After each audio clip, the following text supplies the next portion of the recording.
Good afternoon, everybody, and welcome to another live webinar with Open in Indiana. And today we have a very special guest, local Indianapolis area business legend and Indy's trusted servant, Danny O'Malia. And his topic today is building a great workplace culture. Danny, how are you doing today? Just fine, Ryan. I appreciate the opportunity to spread the word on culture and customer service. And I might mention to everybody, this is the first time I've done anything about this, like this. Everything I've ever done has been live, so this is new for me. Well, Danny, I know you will do an excellent job.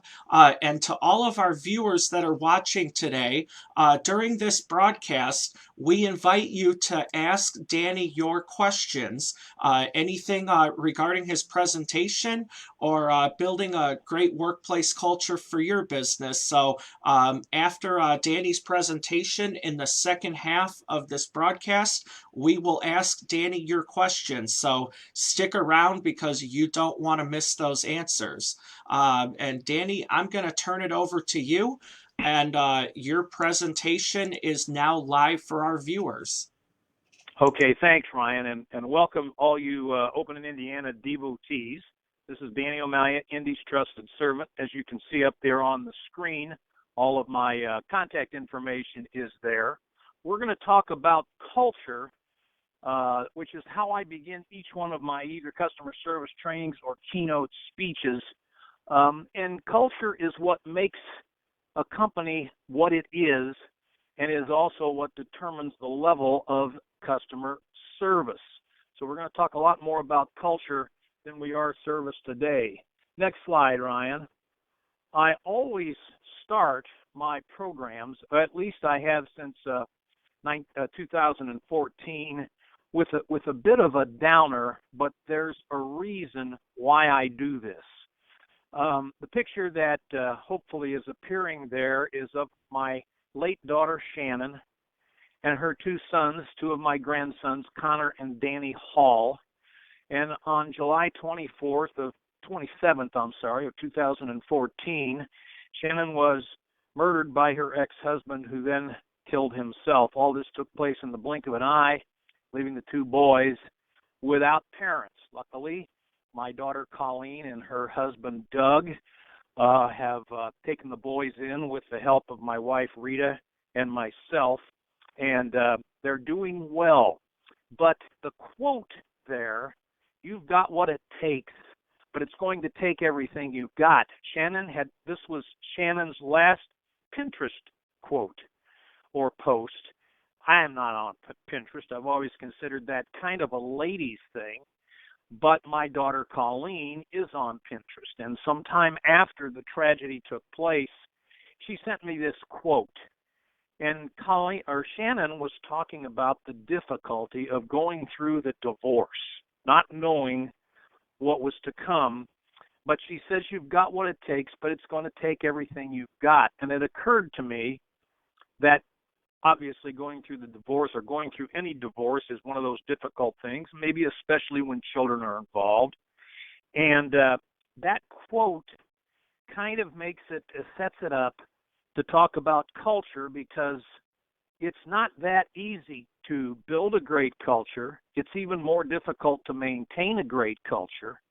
And that's why so many companies give less than desired service, because the culture that they've built isn't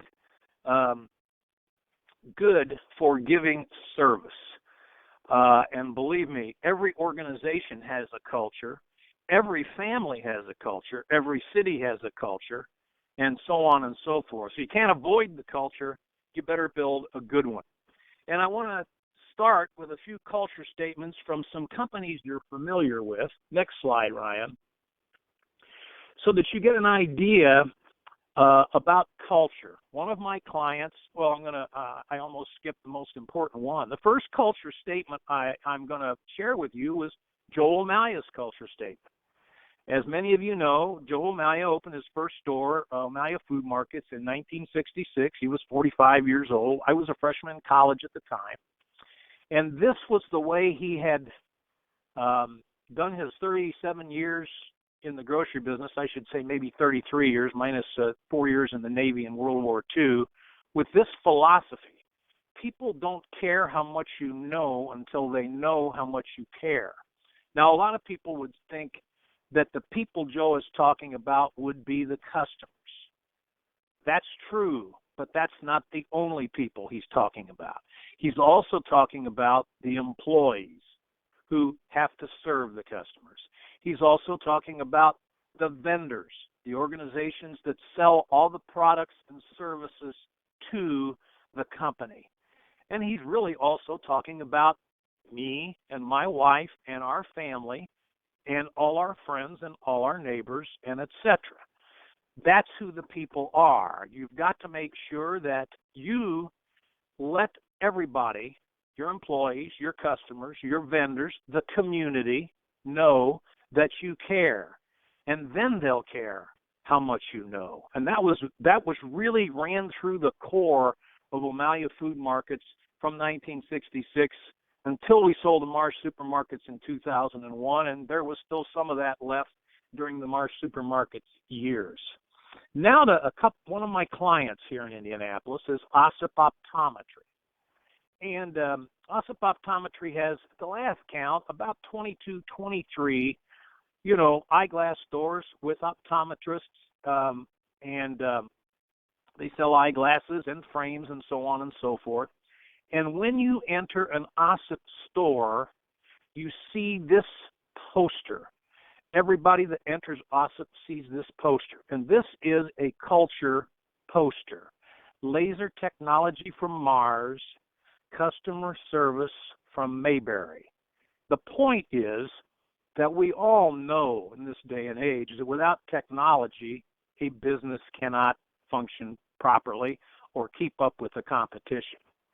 But what many businesses have forgotten is the customer service from Mayberry part. And I always like to kid around with my audiences and ask how many people still watch Andy Griffith reruns. And I'd say about 40 to 50% of the people. Sometimes they're a little hesitant to raise their hands, but I raise my hand. And I think everybody understands what customer service from Mayberry is. What I love about the poster, aside from the reference to Mayberry, is that there's a group of people that sees the poster every day, and that's the OSIP employees. They can't walk into the store without being reminded both about the technology, but how could they forget about the technology when they're doing, eye exams and measuring people for eyeglasses, but also about the customer service from Mayberry. Next slide. One of this generation's great business consultants and best known business consultants is a man named Peter Drucker. And Peter Drucker says this: culture eats strategy for breakfast. I love this quote because a lot of companies depend totally on strategy. I don't want to underestimate the importance of strategy in your company. It's very important. But more important is what the company is. And without a good culture, a strategy is not going to make a darn bit of difference. And that's what Peter Drucker means. You might say that you have great service, but if you haven't been good to your employees, they're not going to give great service. If you haven't given them the tools to give great service, they're not going to give great service. No matter what your strategy for growth or marketing or whatever else is, that culture is going to get in your way. And as an example, next slide, I give you this picture. I have no idea where this restaurant is. One of my friends sent me this picture a long time ago. And suppose you are the owner of this restaurant. You walk in the front door or you walk in from out of the kitchen and you see this at one of your tables. Now, you'd have to agree that the former customer of your establishment used the tools that were available to him or her to give a very succinct message about the service that he or she had experienced in your restaurant. But boy, if I owned this restaurant, I would wonder about myself. Did I hire the wrong people? Did I fail to train them? Did I fail to empower them? And training and empowerment are all things I get into later in my customer service training keynotes and services. Did I not schedule enough people? This is my fault. The buck stops here. And that that message, boy, would I hate that. Now, I'm going to give you a couple of good restaurant stories. There's a place out, next slide, Ryan. There's a place down in suburban Atlanta. And several years ago, my baseball buddies and I were on a baseball trip to see the new ballpark in Atlanta. I called one of my Cathedral High School buddies who lived in Atlanta and said, meet us for dinner. And he said, I'll meet you at the OK Cafe. This is somewhere near Buckhead, Atlanta. I'm not sure it's in Buckhead. And that's the OK Cafe. We had the most fun and the best food and the best service you could ever imagine at the OK Cafe before the ball game. And you know, what an unassuming name the OK Cafe is. But to give you an idea, next slide, Ryan, maybe one reason why the OK Cafe gave us such good service and such good food, this is when you enter the OK Cafe, they have caricatures of all the employees at the cafe, 15 of them, that have been there 10 years and more. This is a great way to enhance your relationship with your employees, maybe even make people want to stay with you for 10 years. And it's a great way to introduce the employees to the customers and vice versa. So maybe that wall with the 10-year employees had something to do with the wonderful service we encountered at the OK Cafe. They got us out of there, even though there were, I believe, 7 of us and plenty of time to get to the old ballpark. Next slide. Back in November of this year, if you know me very well, you know I'm a huge fan of Xavier University basketball. And we had a tournament in Charleston, South Carolina. It was a 4-day tournament. And right around the corner from our hotel in Charleston, at the corner of John and King Streets, if you know Charleston, is the John King Bar.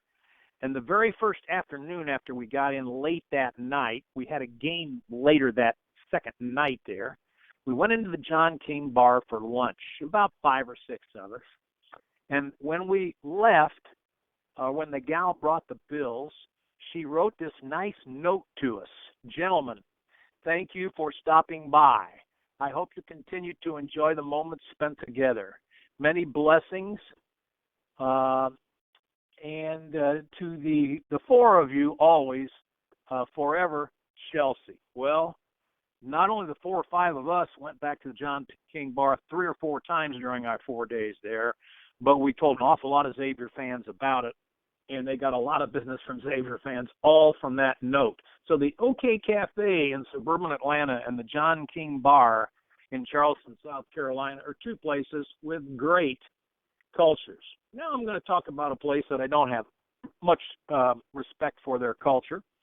And in my business, there are 2 kinds of customers. There are advocates. So I just advocated for OSIP Optometry. I advocated for the OK Cafe, and I advocated for the John King Bar. Now I'm going to assassinate a business, and that is Best Buy. I believe that Best Buy got where they got by having a great culture, but like so many other institutions, I believe that they have lost the culture as they got bigger. And here in Indianapolis, to mention a couple of more local companies that have gone under lately, Marsh, whom I worked for 5 years,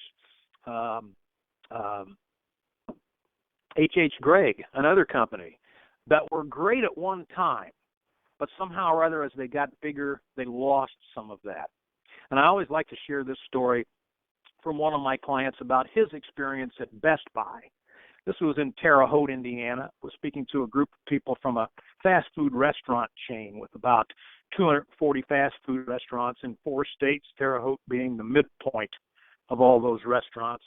Some Long John Silver's, some Wendy's, a couple of others I can't think of. They had their top 50 people there. And I asked the crowd, give me a bad story that you've had lately. And somebody raised their hand and said, I want to tell you a bad story about Best Buy. I'm already mad at Best Buy for a variety of reasons. This guy's story was even better than mine. He had also sworn off Best Buy, but Best Buy had this great strategy. Remember Peter Drucker, Culture Eats Strategy for breakfast. Best Buy has a great strategy. They send me an ad every day on my cell phone.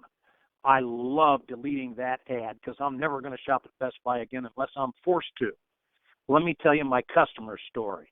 He had also sworn off Best Buy, but Best Buy ran an ad in the daily paper for a PC that he wanted to buy his son or daughter to send off to college. He didn't trust Best Buy, so he called Best Buy and said, is the PC that's in the paper this morning on the shelf at the price that's in the paper? Yes, come by and get one. So he said, I'll be there in 15 minutes. He got there. The PC was there. He took it to the desk. The girl started typing. If you've been to the desk and somebody's typed for a minute or two, you know there's trouble. The girl looked at him very nicely and said, I'm sorry, I cannot sell you this computer. It's not in the system. He said, well, it was in the paper, and I drove here, and it's on the shelf, and somebody on the phone told me you'd sell it to me, so put it in the system. And she said, I can't. So he said, get me the manager. The manager came up, happened to be the same person he talked to on the phone. The manager couldn't put the thing in the system. So they had a great marketing strategy that drew this guy back into the store, and they were incapable of selling him the product that was there on the shelf. That is a bad culture. I guess marketing, IT department, and the people in the store aren't talking to each other. And to make it even worse, are you telling me this organization doesn't have an 800 number or a quick way they could email somebody that could get this thing in the system? That, ladies and gentlemen, is bad culture. Another local bad culture is the formerly great Indianapolis Star, and not even around anymore, Indianapolis News, that is, of course, not owned locally. Sorry, Ryan, new slide. The slide that's about to go up is from the Indianapolis Star sports page of several years ago. It was state high school basketball tournament time. And they were reporting on a game between, well, if you read the headline, and most of us only read the headline, Tech High School and Lawrence Central High School. And the headline succinctly states, Tech falls flat and lost to Lawrence Central. The problem with the headline is, if you look at the small headline above, it'll say Lawrence North 67, Tech 46. And if you read the article, it'll tell you it was Lawrence North High School that beat Tech, not Lawrence Central.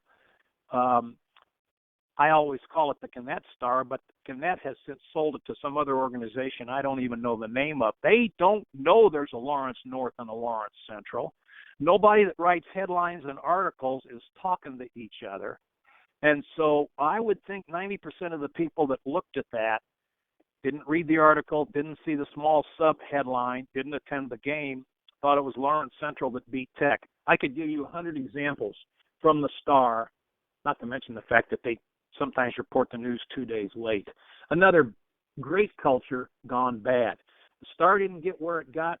Best Buy didn't get where it got by having a bad culture, but the culture got bad. For what reason? Well, maybe it was just business. Maybe it was because it got bought out, as in the case of the Star. But, boy, you really got to guard that culture. Now, one of the books on my suggested reading list is The Nordstrom Way. Next slide, Ryan. I highly recommend reading The Nordstrom Way if you want to see how a company grows from being a shoe store in Seattle to having all these great, wonderful department stores with all the wonderful items in it and all the wonderful employees in it. They did it by having a great culture and by guarding the culture and making sure as they grew, they kept the culture. And one of the comments in the book is you can't teach culture. You have to live it. You have to experience it. You have to share it. You have to show it, which reminds me of one of my favorite Joe O'Malley stories.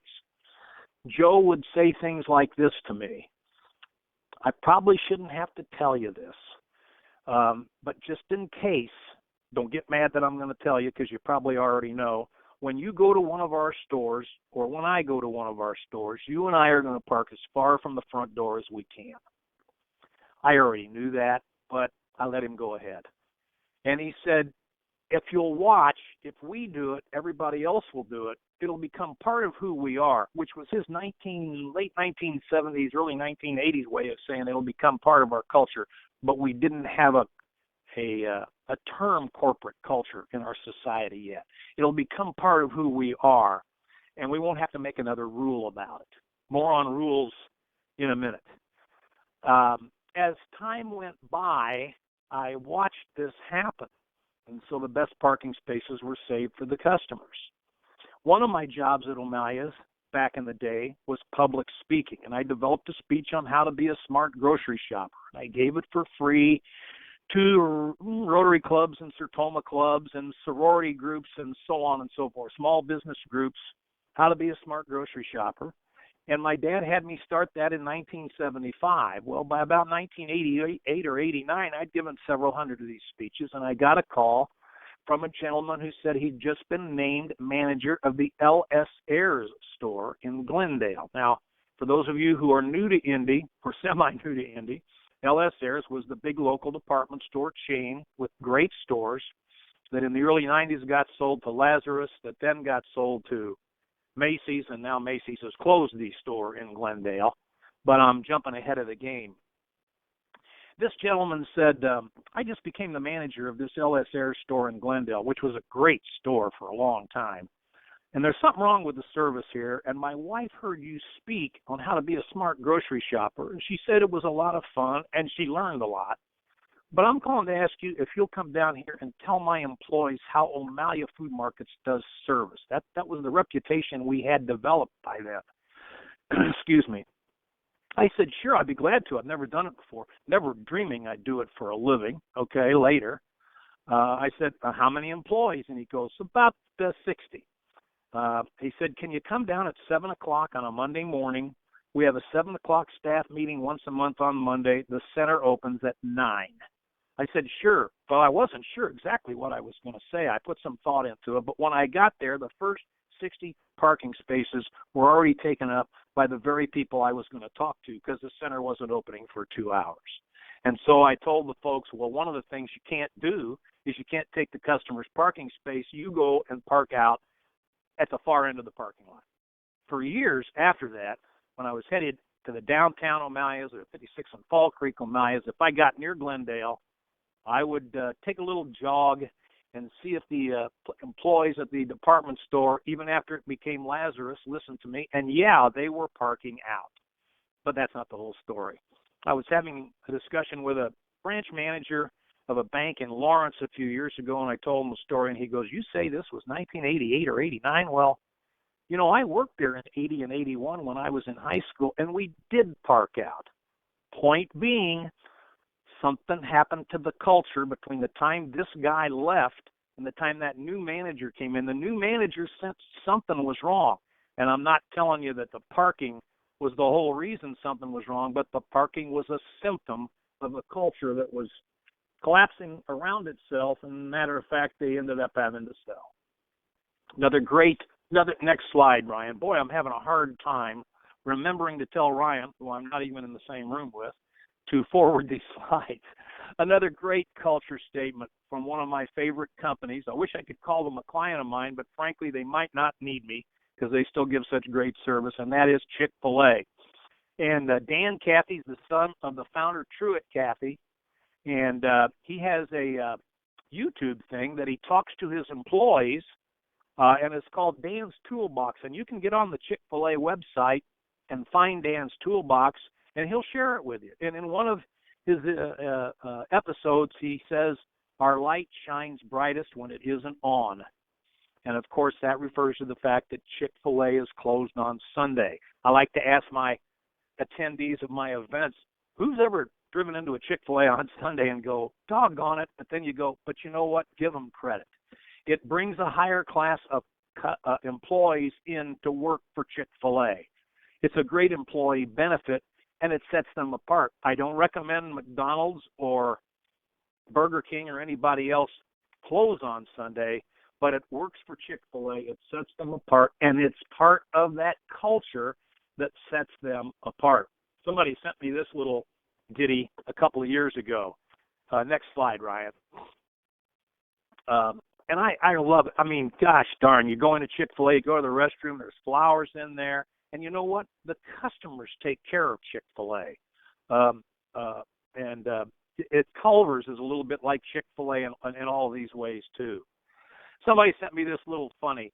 Chick-fil-A has 37 cars in line, wait time 1 minute 54 seconds. Will workers make it rain condiments on me, treat me like I'm their favorite cousin. McDonald's, 2.5 cars in line, wait time half hour, first half of an NBA Finals game. Makes it seem like their condiments are a brick of gold. Treat me like I'm the stepdad they blame for their parents' divorce. I don't have that bad of an experience when I go to McDonald's a lot, but it does happen once in a while. It doesn't happen at Chick-fil-A, and part of it probably depends on the manager of that store. Next slide, Ryan. Back in the late 70s, my dad and I drew an organizational chart for O'Malley's as we were growing and wanting to maintain our culture and even improve our culture. And we knew we had to get better organized. And we used the typical organizational chart. And as you can see, Nordstrom's organizational chart from the book Nordstrom Way is upside down. And when I first saw this and I first read that book, about 2007, boy, was I jealous. I wish Dad and I would have thought about putting ours upside down and putting the customers on top and putting the people that serve the customers next and putting ourselves on the bottom. And by the way, Nordstrom has one rule for its employees. Remember, I mentioned rules before. Rules are important, but too many rules can stifle, just like Best Buy, stifle customer service and stifle a culture. One of the Nordstrom execs, next slide, Ryan, says this in the book. Rules give employees another reason to say no to customers.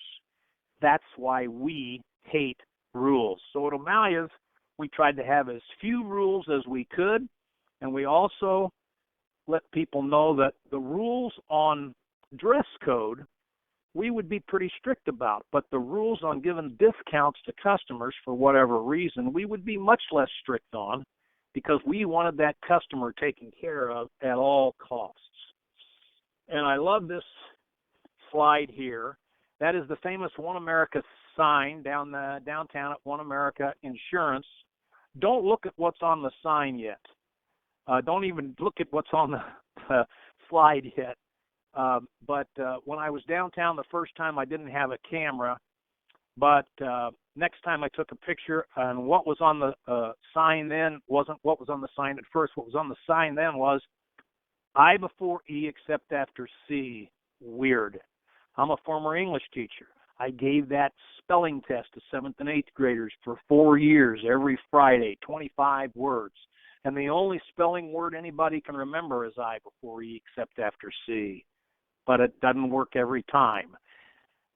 You can't spell weird with it. So you just have to learn what the exception is. Good cultures teach their employees what the exceptions are to the rules that'll help them help one another. Teamwork, that's another big theme of mine that I hope we can get into later on in some of these webinars. And take care of that customer together. Sometimes rules can get in the way of that. And that pretty much takes care of the culture part of my presentation. And that pretty much shoots the whole half hour.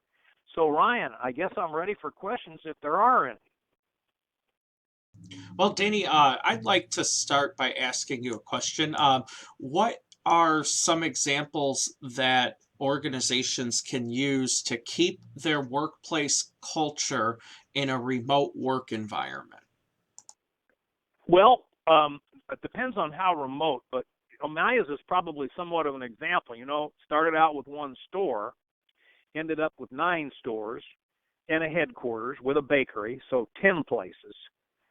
So communication became very important, and keeping the culture became very important as we, again, realized, well, we drew that organizational chart because we knew we were getting bigger and we needed to But we also came up with, I'll never forget this time period, 1982, 16 years after the first store.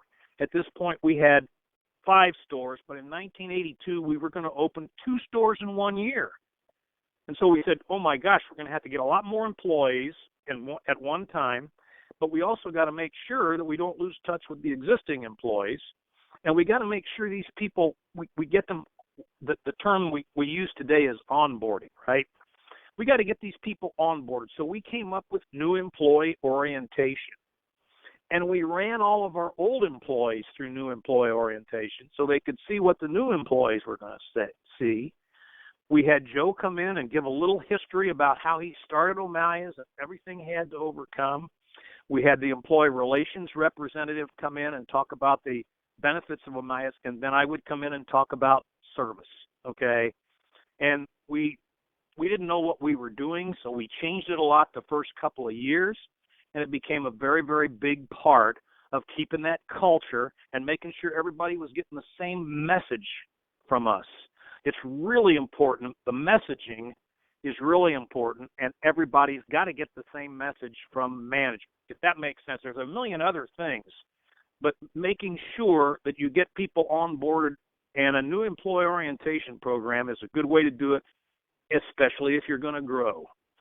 Joe didn't need that when he opened the first store. He was Joe, and he just set the example, okay? But 5, 6, 7 stores later, man, you know, we had great store managers, but they weren't Joe.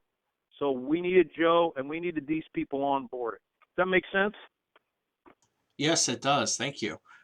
Our next question is from Christian Tombers, and his question is, what is your advice for brick and mortar and home-based businesses during our current corona environment to retain past customers and to earn new customers when things get back to normal?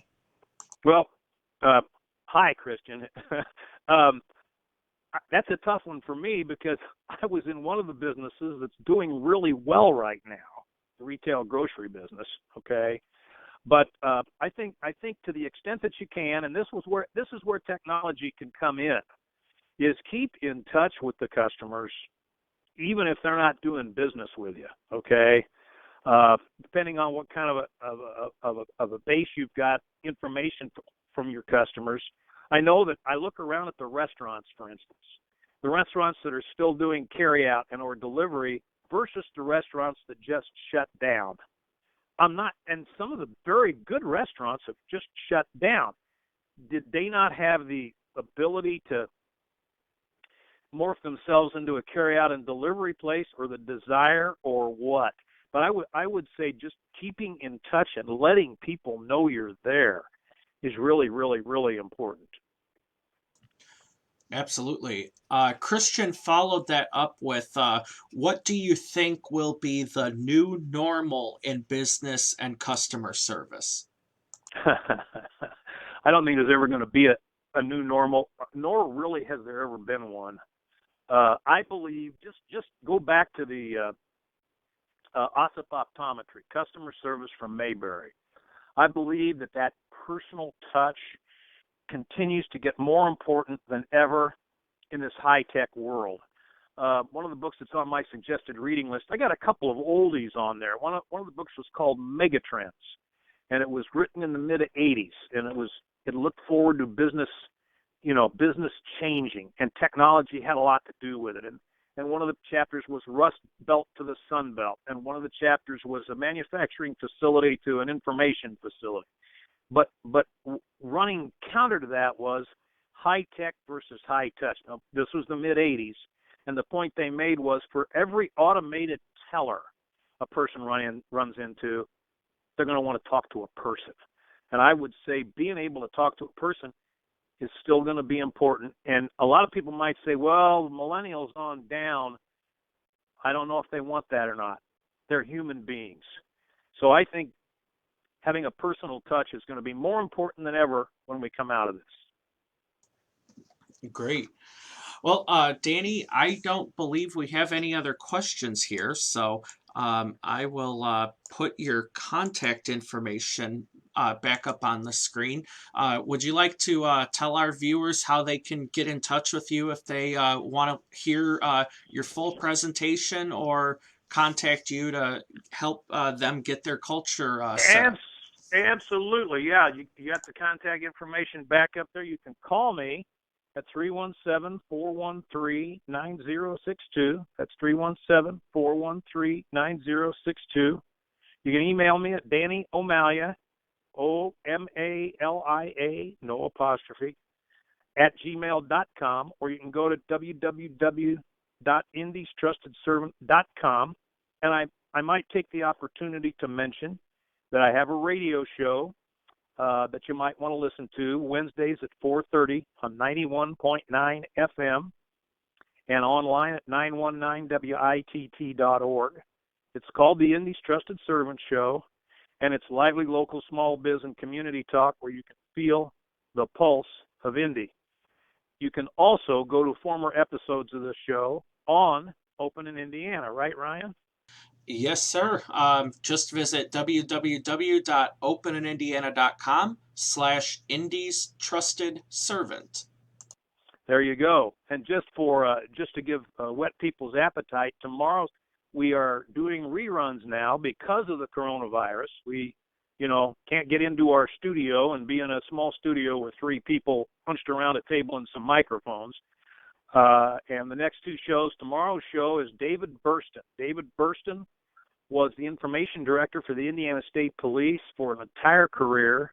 He retired for that, and he's now the information director for the Indiana State Prison Association.